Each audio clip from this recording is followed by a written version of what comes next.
नाराज हूं मैं उससे, नाराज हूं मैं उससे, उसने मनाया भी नहीं। वो लोगों से कहता फिरता है बेवफा हूं मैं। जनाब, वफा और बेवफाई की लड़ाई तो इस वक्त राजस्थान की सियासत में चल रही है। वो कहते हैं ना कि यूं तो कोई बेवफा नहीं होता, यूं तो कोई बेवफा नहीं होता, कुछ मजबूरियां तो आई ही होंगी। दरअसल ऐसे ही कुछ हालात इस वक्त राजस्थान में भी हो रहे हैं।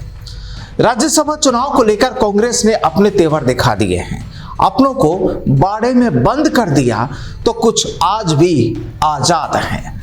नमस्कार, मैं हूं प्रदीप आजाद। गहलोत साहब बोलते बहुत ज्यादा हैं, हमारे साथ बैठकर चिंता करते तो ज्यादा ठीक होता।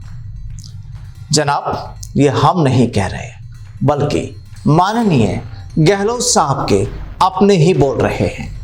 अब यूं तो इस वक्त सूबे के मुखिया ने अपने कई सियासी सिपाहियों को बाड़े में बंद कर दिया है।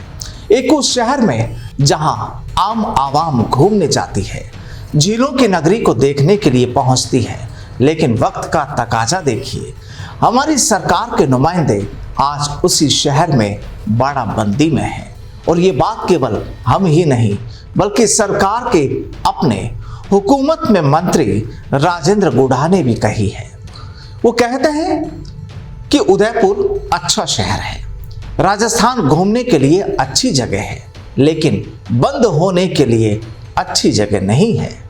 अब इस मुद्दे पर तफसील से चर्चा होगी, लेकिन आपको बता दें कि राजस्थान में राज्यसभा चुनाव से पहले कांग्रेस को अपना कुनबा संभालने में चुनौतियों का सामना करना पड़ रहा है।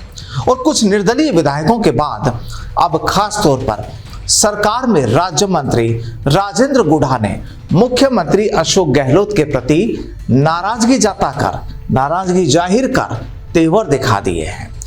सीएम के बसपा के सहयोग से सरकार बचाने वाले बयान पर गुढ़ा ने कहा, गहलोत साहब बोलते बहुत ज्यादा हैं, हमारे साथ बैठकर चिंता करते तो ज्यादा ठीक होता।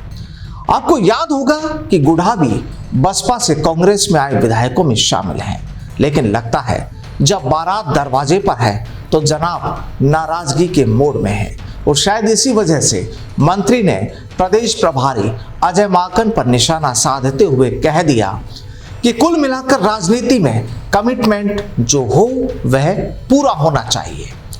अजय माकन जो हमारे प्रभारी हैं, उन्होंने मुझसे जो कमिटमेंट किया था वह पूरा नहीं किया।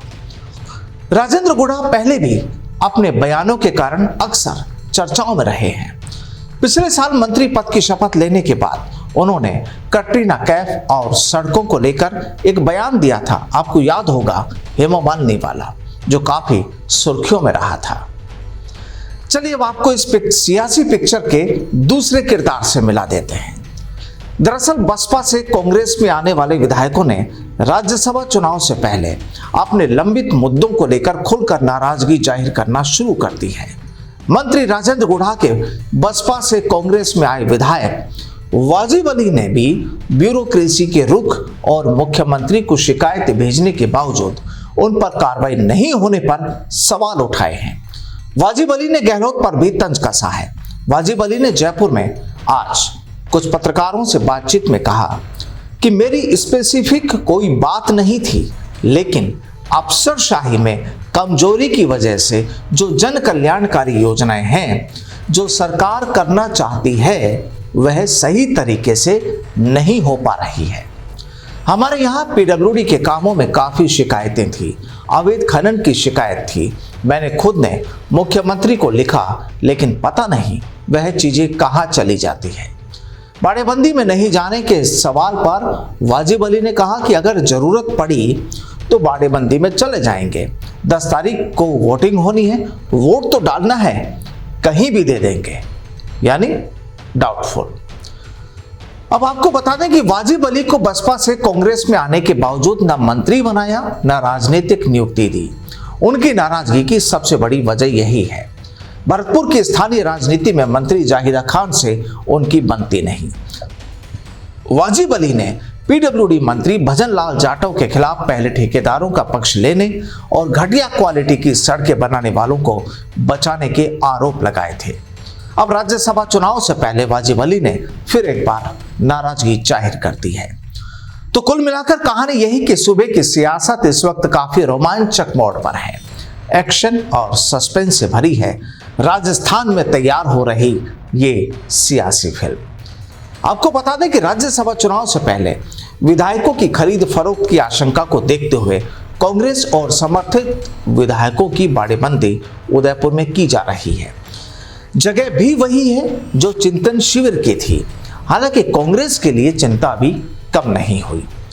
अरावली की वादियों में ताज अरावली होटल में कांग्रेस के विधायकों को रुकवाया गया है, लेकिन अभी करीब 125 में से करीब 65 विधायक ही पहुंचे हैं। हो सकता है 1-2 की तादाद में ऊपर नीचे हो जाए। अब यहां विधायक 9 जून तक रहेंगे। इसके बाद उन्हें सीधे जयपुर ले जाकर 10 जून को वोट डलवाया जाएगा। दरअसल राजस्थान में 4 सीटों पर राज्यसभा चुनाव होने हैं और इनमें से 2 सीटों पर कांग्रेस की और 1 पर भाजपा की जीत तय है। अब चौथी सीट पर भाजपा समर्थित उम्मीदवार डॉक्टर सुभाष चंद्र का मुकाबला कांग्रेस के प्रमोद तिवारी से होगा और इसी सीट के लिए कांग्रेस विधायकों की बाड़ेबंदी कर रही है। लेकिन जो भी हो, इतना तो तय है कि आने वाले 7 दिनों में कई अलग अलग तस्वीरें नजर आ सकती है, जो कभी उम्मीदवारों की धड़कनें बढ़ाएंगी तो कभी सूबे के सरकार का ब्लड प्रेशर। क्योंकि जनाब, मामला तो खुद की सीआर का भी जरूरी है जुड़ा है और यहीं से सीआर भी बनेगी और यहीं से आगे की राह भी आसान हो सकती है। नमस्कार।